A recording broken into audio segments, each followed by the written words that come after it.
Son las 4:26 de la tarde. Hoy, con los papeles en la mano, nos fijamos en los últimos informes en relación con la educación en España. Los adultos españoles a la cola en comprensión lectora y matemáticas. Esa es la situación que se presenta en un marco en el que recientemente se aprobaba, sin apoyo de los partidos de la oposición, la nueva reforma educativa, la ley promovida por el ministro Wert, con la abstención de Unión del Pueblo Navarro y el rechazo, como decimos, de los partidos de la oposición en el Congreso. Salía adelante esta nueva ley. Hoy hemos invitado a 3 profesores al programa para abundar en estas dos ideas, ¿no? La reforma, si es conveniente o no, si la reforma educativa tiene que estar sujeta a los vaivenes políticos y, por otra parte, qué pasa en nuestro país con esas deficiencias en materia educativa. Los analizamos, estos y otros datos, con Javier Mangado, Alberto Royo y Jesús Hernández Aristu. Javier, ¿qué tal? Bienvenido. Muy buenas tardes. Gracias por acompañarnos, Javier. Alberto Royo, ¿qué tal? ¿Qué tal? Buenas tardes. Jesús Hernández, bienvenido también al programa. Bueno, nos ha llamado la atención ese titular principalmente, ¿no? Un informe destacado en el que España, bueno, queda a la cola entre los países europeos en estos dos conceptos y también en otros, pero en la comprensión lectora y en matemáticas, Jesús. Bueno, creo que vivimos en un país en que la educación, sobre todo la educación, está más fundamentada en ideologías que en experimentación pedagógica. Tenemos un déficit muy grande de experimentar. Yo recuerdo en los años 70 hubo una reforma escolar en Alemania y durante 2, 3 y hasta 4 años se experimentaron las novedades para ver si tenían efectos favorables o no. Aquí no, el experimento pedagógico para ver un poco qué es lo que va bien y lo que no va tan bien no es parte de nuestra forma de pensar, sino que más bien dirimimos los problemas desde el punto de vista ideológico.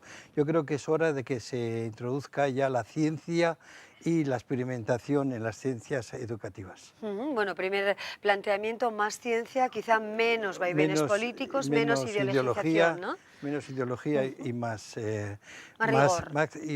rigor, efectivamente. España e Italia se dan la mano en estos datos de los países de la OCDE, pues realmente el nuestro e Italia pues, son similares en estas características, Javier. ¿Qué reflexión merece este estudio? Bueno, que puede ser cuestión geográfica, igual, Javier, no sé. No creo. Yo también estoy de acuerdo en ese sentido. Bueno, yo quiero decir que soy ex profesor, no soy profesor en este momento, soy ex profesor. Y visto un poco desde fuera, te da otro tipo de perspectiva, pues sí que parece que, hombre, aquí lo fundamental para mí, lo más importante es lo que en un momento se intentó y que no se consiguió, y es conseguir un establecimiento de unos mínimos prácticamente inamovibles, y no inamovibles, pues prácticamente inamovibles, de tal manera que no estén a expensas pues, del partido que gobierne en cada momento, sino que a partir de ahí se pueden hacer bueno, pues las modificaciones que se crean oportunas, pero una base de cierta amplitud que no se mueva porque estamos experimentando unas cuantas ya leyes de educación y eso no es bueno para la educación. Yo creo que todos creemos que eso no es bueno para la educación. Tendría que ser, dicen en Finlandia, siempre miramos a Finlandia, ¿no? como la panacea, que bueno, pues ahí el concepto de perseverar es importante en educación. Claro, no se puede perseverar si estamos cambiando cada poco tiempo, cada cierto tiempo, ¿no? Allí llevan, creo que son 25 años con una organización educativa determinada y llevan, los últimos 10 la están evaluando. O sea, yo creo que nos falta mucho, pero tenemos que tender hacia algo parecido. Si no es exactamente igual, seguramente no es exportable, pero algo parecido sí que tenemos que conseguir. Sí. Alberto, ¿qué causas podemos encontrar en estas malas notas que hemos sacado y qué consecuencias también puede tener para el futuro, ¿no? Bueno, antes que nada, yo sí estoy de acuerdo, lógico, es imposible no estar de acuerdo con que la ideología tiene que estar fuera de la educación y que, por supuesto, no se puede estar cambiando cada 2 por 3 de sistema educativo. De todas formas, mi interpretación de los datos es un poco distinta. Yo creo que la causa es un poco más profunda. Yo creo que estamos en una sociedad ahora mismo en la que el conocimiento se desprecia continuamente. Decía recientemente Gregorio Luri, que es uno de los profesores que con más acierto suelen analizar estos temas educativos, que es necesaria y urgente una revolución cultural y que no se trata tanto de bajar la cultura al pueblo, sino de que el pueblo se ponga de puntillas. Creo que es una idea muy interesante y que desde luego tiene mucho que ver con la educación, que es un campo en el que el esfuerzo también está un poco denostado. Causas. En cuestiones educativas yo creo que hay un punto de inflexión claro con la implantación de la LOCSE en el 90 y la LOE que continúa la ley anterior. Y es verdad que esta ley, el principal problema que tiene no es nada concreto, sino que no va a solucionar los males tan importantes que hay en nuestro sistema ahora mismo. Bueno, vamos a abundar en ello. Si os parece, vamos a escuchar en el siguiente vídeo algunos de los detalles, ¿no?, de este informe que estamos tratando de, bueno, pues analizar pormenorizadamente hoy en nuestra tertulia. Lo vemos y seguimos. A los adultos españoles les han sacado los colores en el último informe de la OCDE. Un examen de competencias básicas realizado en 23 países revela que los conocimientos en ciertas áreas de los españoles de entre 16 y 65 años dejan mucho que desear, sobre todo en comprensión lectora y en matemáticas. España se sitúa a la cola con el peor nivel educativo, 20 puntos por debajo de la media. Según este informe, tenemos problemas para entender el prospecto de los medicamentos y también se nos resisten algunas obras literarias. En comprensión lectora nos situamos a la cola por delante de Italia. Pero a la hora de hacer números, nuestra comprensión cae en picado. Con 23 puntos por debajo de la media, las cuentas se nos resisten. Nos cuesta traducir las facturas de la luz o incluso en las tareas más cotidianas como ir al supermercado y entender el ticket de la compra.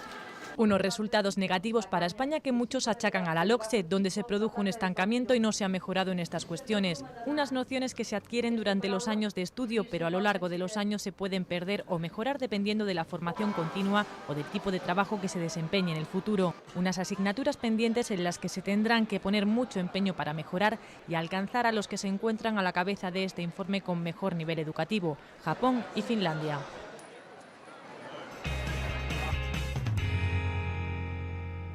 La pregunta es, ya la esbozaba, ¿no, Alberto? ¿Nos estamos igualando en mediocridad? Bueno, no sé, acaban de poner dos ejemplos. Yo he estado en Japón un tiempo y tuve ocasión de conocer cómo era el sistema escolar allí, y los niños empezaban a las 6 de la mañana y terminaban a las 10 de la noche, una cosa que aquí sería impensable.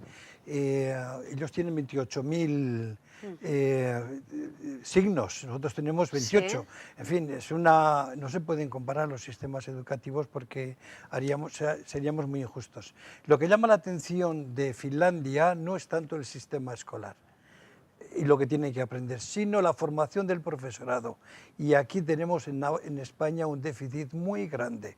Ahora se empieza a hablar un poquito de la escuela Waldorf y de la escuela de Montessori como algo un poquito novedoso en nuestra propia universidad, afortunadamente, pero los sistemas que tenemos de escolares aquí, desde el punto de vista pedagógico, son bastante deficientes y, en fin, es un juicio muy global, pero yo creo que hay que empezar sobre todo por la formación del profesorado. Y yo tengo que decir que lo que vengo conociendo, mi experiencia como profesor y con las investigaciones que he visto y con los sistemas pedagógicos que tenemos, no se puede esperar mucho más. ¿Por dónde tendría que ir, por tanto, quizá esa reforma, atendiendo, por ejemplo, al planteamiento que hace Jesús? El sistema no parece, bueno, el más convincente en nuestro país. Desde luego, el fracaso escolar también es muy elevado. Si tuvierais la oportunidad de demostrar algunas de las claves importantes desde vuestro punto de vista y experiencia, ¿qué aportaríais? ¿Qué podría ser mejorado en el sistema, Javier? Yo también estoy de acuerdo contigo en la formación del profesorado, ¿no? Se ha intentado, se han hecho intentos, pues, bueno, loables. Loables, correcto. Sí. Pero bueno, la verdad es que no ha dado el resultado que se esperaba, por lo menos, ¿no? Sí que es uno de los puntos importantes, ese es uno de los puntos claves. Y volvemos a lo mismo, ¿no? Hay que intentar perseverar en ese tipo de formación. No puede ser que ahora resulta que ya cortemos la formación. Estamos sumergidos en una crisis tremenda, ¿no? Y esa crisis está condicionando fundamentalmente un montón de partidas, entre otras la de formación del profesorado. Pero desde luego es uno de los puntos que habrá que hincarle el diente, si no es ahora, inmediatamente, porque si no esto va a producir una inercia bastante mala. Alberto. Bueno, yo con todo respeto tengo que volver a discrepar. No estoy de acuerdo en absoluto. Yo creo precisamente que sobra tanta experimentación pedagógica y falta sentido común. Y sobre todo falta que los que realmente orienten la praxis educativa sean los docentes y los que tienen el contacto directo con la realidad del aula y en concreto de la etapa. Yo creo que la pedagogía, que no es lo mismo que la didáctica, que es una herramienta indispensable en la enseñanza, creo que la pedagogía ha cometido algunos errores y no ha sabido aprender. Es decir, determinados postulados como el constructivismo claramente han fracasado. Es decir, un alumno no es capaz por sí mismo de construir su conocimiento, pero esto es así en un alumno y es así en un adulto. Javier, que es biólogo, si quiere aprender lo que es un bajo continuo barroco, yo que soy músico se lo puedo intentar explicar, pero no se lo voy a explicar dándole una copia del tratado de Philipp Emanuel Bach, sino que tendré que intentar explicarle qué es el bajo continuo, y eso lo puedo hacer yo porque tengo ese conocimiento técnico que le intentaré transmitir a él. Yo creo que en la enseñanza se han confundido muchas cosas. Se ha confundido el papel del profesor, al que se le ha regalado casi a una labor asistencial. Se ha confundido la responsabilidad del alumno, que ya parece ser que no es aprender y esforzarse, sino socializar, como diría el ministro Wert, y se ha confundido el papel de la escuela. La escuela no es un lugar de ocio, no es un lugar de entretenimiento, no es una guardería en la que casi se ha convertido ahora mismo. Un instituto es un lugar de aprendizaje. Y al final esto entronca con lo que comentaba al principio, es una cuestión de exigencia. Si lo que queremos es que la educación pública cumpla con su misión tan importante, que es precisamente la de compensar las desigualdades, la de que aquel alumno que procede de una situación socioeconómica desfavorecida a base de esfuerzo y a base de formación puede llegar más lejos que aquel que tiene una situación de partida mucho mejor, la única manera es igualar a través del esfuerzo. Y creo que eso es fundamental. Bueno, eso es una parte que creo que es importante. El esfuerzo en la escuela, como en el trabajo, no puede ser un entretenimiento, eso es correcto. Por otra parte, yo creo que hay que tener en cuenta las formas también de aprender. Y las formas de aprender son fundamentales. Conozco casos de alumnos que, por ejemplo, aprenden muy mal en la escuela porque en la escuela está ya predeterminado todo hasta cómo hay que aprender.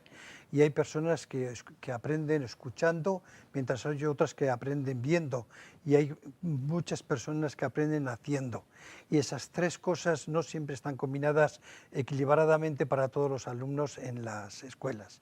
Y luego está el principio de la diversidad, que se consagró en la reforma anterior, es muy importante, porque ya no se puede educar a todos igual, porque no todos tienen ni el mismo punto de partida, ni la misma inteligencia. Ya se empieza a hablar por fin de la diversidad de las inteligencias, y eso requiere un tratamiento muy individualizado. Y la tendencia en las escuelas es a tratar a todos igual. No es raro escuchar a un profesor que dice, es que si me tengo que entretener en cada uno, no puedo atender a todos los alumnos. Hay que atender estamos en una sociedad individualizada que hay que atender a cada uno. Y las inteligencias, como se ha demostrado posteriormente, son muy diversas. Y esa diversidad sería un principio fundamental a la hora de que las escuelas tengan éxito. Potenciar de alguna manera las capacidades individuales sería que son el muy planteamiento, diversas, ¿no, Jesús? que son muy diversas. ¿Es posible esto en un sistema público? Me gustaría decir una cosa muy rápida. Estoy de acuerdo, es evidente que hay diversidad, pero precisamente porque hay diversidad, uno de los grandes errores ha sido igualar por lo bajo. Es decir, lo que se ha hecho al final ha sido intentar extender. Es decir, la ampliación de la escolarización obligatoria en sí mismo no es negativo. Pero claro, lo que no se puede es confundir extender la escolarización con extender la educación, y al final lo que se ha pretendido es que todos lleguen al mismo punto, y eso es un error muy grave. Y eso ha hecho que al final se haya igualado siempre por lo bajo. Al final tenemos muchos alumnos mediocres y muy pocos alumnos brillantes. Pero esa es una cuestión de exigencia, en realidad. Javier, ¿cómo ves esa situación? ¿Se está igualando por lo bajo, mayor mediocridad, menos potenciación de las capacidades individuales? ¿Estamos en ese punto actualmente? Bueno, las evaluaciones, parece que las evaluaciones externas, tipo PISA, etcétera, parece que dicen eso. Claro, la teoría es bonita. Es bonita y bueno, y todos podemos ver esa teoría, ¿no? ¿Qué exige, qué requiere una atención individualizada? Hombre, requiere medios. Sin duda alguna, ¿no? Claro. Y en menuda época estamos como para pedir medios, ¿no? Entonces, pero eso es así, Que a lo mejor, o sea, que los medios no son lo único, el único recurso, por supuesto. Pero que los medios ayudan, sí. El dinero no da la felicidad, pero ayuda bastante. Eso no lo podemos negar ninguno, ¿no? Y bueno, pues eso es así. ¿Atención individualizada? Sí, eso es la utopía. La utopía, pues como decía aquel, es ¿para qué nos sirve? Pues para caminar. No lo vamos a alcanzar nunca, pero vamos a caminar. Caminando vamos a mejorar. Ahí estaría el... Además de eso está un poquito también el equilibrio de las capas sociales. Hoy día está más que demostrado que según el origen de dónde viene uno, de qué familia, se alcanzan o no se alcanzan determinados objetivos. Yo creo que una de las tareas de la escuela es igualar, pero no en el sentido que tú comentabas, Alberto, sino en el sentido de compensar aquellos déficits que las personas pueden traer por su origen social. Y ahí es donde quizás haya que combinar también, junto a lo individualizado, haya que combinar también estrategias educativas que lleven a compensar déficits que se traen desde casa. Y eso es una cuestión distinta a lo que mencionabas tú, de rebajar la educación para todos. Sí, claro, ya se decía, ¿no? Ya se decía y se dice, y yo creo que con mucha razón, ¿no? La educación es tarea de todo el pueblo, de toda la tribu, dicen algunos, sí, ¿verdad? sí. No es solamente de unos pocos elegidos, sí, eso es así. Yo creo que es cuestionable eso de que en una clase social alta se aprende más o es más fácil. Creo que es bastante cuestionable y de hecho hay personas de la talla de Inger Envist, por ejemplo, que está haciendo estudios muy interesantes que demuestran que no es condicionante la clase social de la que se procede y que de hecho el factor más importante es el esfuerzo. Precisamente. El esfuerzo. La clase social es más importante que lo que se cree, porque se aprenden en las familias de clase alta cosas que no se aprenden en las familias de clase baja. Y una de las funciones fundamentales de la escuela es precisamente igualar por ese lado, no porque todos sean malos, sino por igualar déficits que se traen desde la casa. Eso han tenido que cambiar mucho las cosas para poder decir que eso no tiene influencia. Precisamente la educación infantil, la educación, esa primera educación que llamamos infantil, es muy importante porque ahí es donde aprenden el lenguaje los niños. Y eso es fundamental, el lenguaje, para adquirir conocimientos. No me refiero a la infantil porque no la conozco, yo me refiero a la etapa de la secundaria. Sí. Son etapas muy pero diferentes. Desde ahí, precisamente se ha fundamentado en los países nórdicos, se ha fundamentado la educación infantil para equilibrar los orígenes sociales. Bueno, nos fijamos brevemente en la ley Wert necesaria, se va a aplicar en principio en todo el país. Hemos visto cómo Cataluña ha criticado de forma muy activa, ¿no?, esta reforma del ministro Wert. Vamos a escuchar las palabras del ministro y también las palabras del diputado de Amaiur, Xavier Miquel Recondo, que como saben fue uno de los protagonistas en ese debate en el Congreso de los Diputados, que escenificó con 2 libros en la mano el rechazo de su partido a esta ley. Lo vemos. Yo me subo hoy a esta tribuna a hablar de algo que importa mucho, muchísimo a esta sociedad, que es la educación. Algo de lo que, desgraciadamente, en el curso de esta mañana se ha hablado poco, por no decir que muy poco. Esta es su educación, obedecer y callar. Y si no, castigado, como se hacía en la escuela, castigado.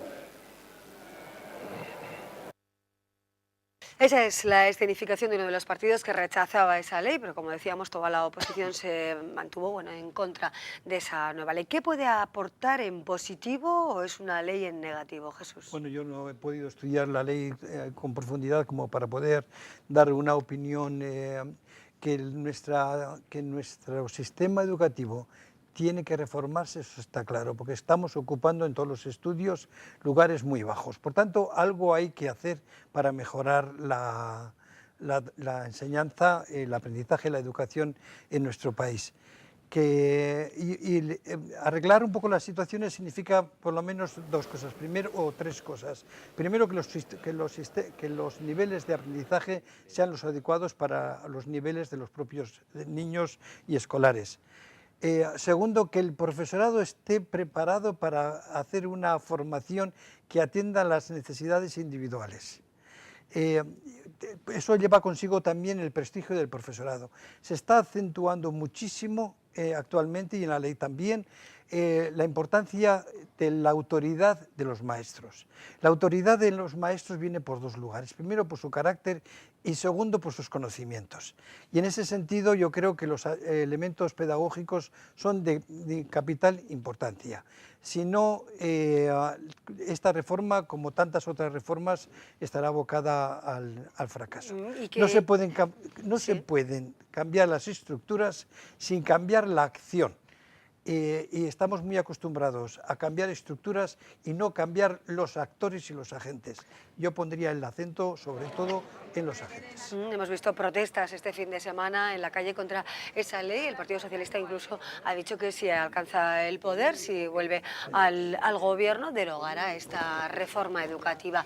¿Qué puntos a favor y en contra podemos encontrarle, Alberto? Y principalmente también ese planteamiento político, ¿no? Bueno, ahora se aprueba esto, si cambia el gobierno, ¿habrá otra reforma o esto quedará eliminado? Bueno, no hay duda que es una tomadura de pelo estar cambiando continuamente de ley. Eso es evidente y en eso estamos todos de acuerdo, como estamos de acuerdo en que la educación tiene que haber una reforma, es evidente. Discreparíamos seguro en cómo habría que hacer esa reforma. A mí me parece muy injusto cargar siempre las culpas sobre la formación del profesorado, porque al final parece que es el profesor el que no cumple con su trabajo. Yo confío mucho en los profesores, creo que la mayor parte son gente muy profesional, muy comprometida y que hacen su trabajo lo mejor posible pese a las circunstancias adversas que tiene casi siempre, la poca consideración social y el poquísimo respaldo por parte de la Administración. Yo creo que lo fundamental es que una ley educativa primero parta de la exigencia y en segundo lugar que parta también de los profesores, que somos los que conocemos la realidad. Al final lo que sucede es que el grupo de expertos, supuestamente asesores y demás personas que en realidad no conocen la educación son los que elaboran las leyes y luego sucede lo que sucede. Creo que la LOMCE va a ser una ley mala, porque no va a solucionar los problemas y porque no ha afrontado las verdaderas situaciones problemáticas que se dan en la educación. Creo que también tiene algún aspecto positivo. Pienso que por lo menos el aparente respaldo a la autoridad del profesor puede ser algo interesante. Creo que las pruebas externas son interesantes siempre que se lleven a cabo por personal de la función pública y que se hagan con unas condiciones que garanticen la objetividad. Y creo que hay alguna otra cuestión interesante. Como digo, el adelantamiento de los itinerarios tempranos es algo importante. Y luego tiene cosas muy peligrosas. En mi opinión, hay un poder desproporcionado para el director que puede intervenir en cuestiones de selección de profesorado, que para mí es gravísimo.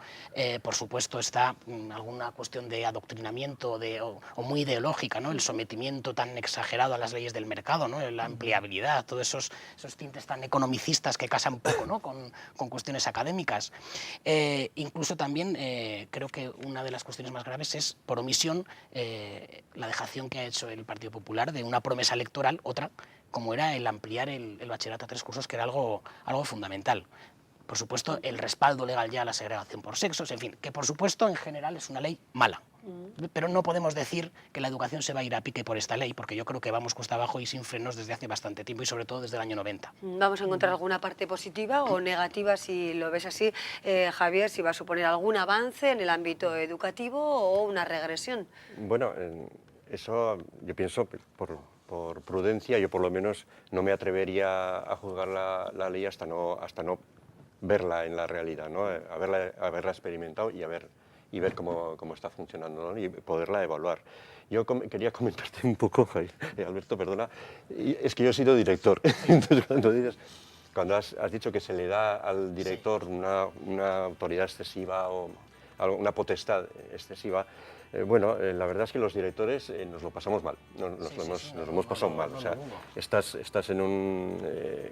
condicionado por arriba, por abajo, por uno y por el otro, de una manera muy constreñida, muy constreñida. Entonces, bueno, el tener un poco más de capacidad de maniobra viene bien, viene bien. Claro, ¿el riesgo cuál es? El que precisamente tú presentas, ¿no? Viene un director que diga aquí soy el director y se hace lo que yo digo y le hemos fastidiado hablando en plata, ¿no? Sí. Pero bueno, la educación se tiene que basar en la confianza mutua. Entonces, el director por el momento es un profesor más que le toca o ha elegido ser director, ¿no? Y entonces, pues bueno, pues intenta apañárselas como pueda y yo creo que hay que, en principio, confiar en el director. ¿Que puede salir rana? Por supuesto. Bueno, pues entonces habría que articular los mecanismos para que ese posible abuso no se lleve a la práctica. Bueno, nos quedamos con estas claves, nos daría desde luego para muchas tertulias, pero seguro que podremos abundar en ello porque es un tema que preocupa y mucho a la comunidad escolar, al ámbito educativo, por supuesto, profesores, alumnos, muy especialmente también, por supuesto, a los padres. Jesús Hernández, muchísimas gracias por acompañarnos, un placer, como siempre. Javier Mangado, Alberto Royo, gracias por vuestra labor y también por acompañarnos hoy. Hasta pronto. Bueno, nosotros seguimos adelante después de este análisis a la situación educativa en nuestro país. Vamos a hacer una breve pausa y después tendrán ustedes la oportunidad de ver las valoraciones, impresiones sobre el mundo del arte que nos ofrecía recientemente la Facultad de Arquitectura de la Universidad de Navarra, el genial pintor de Tomelloso, Antonio López.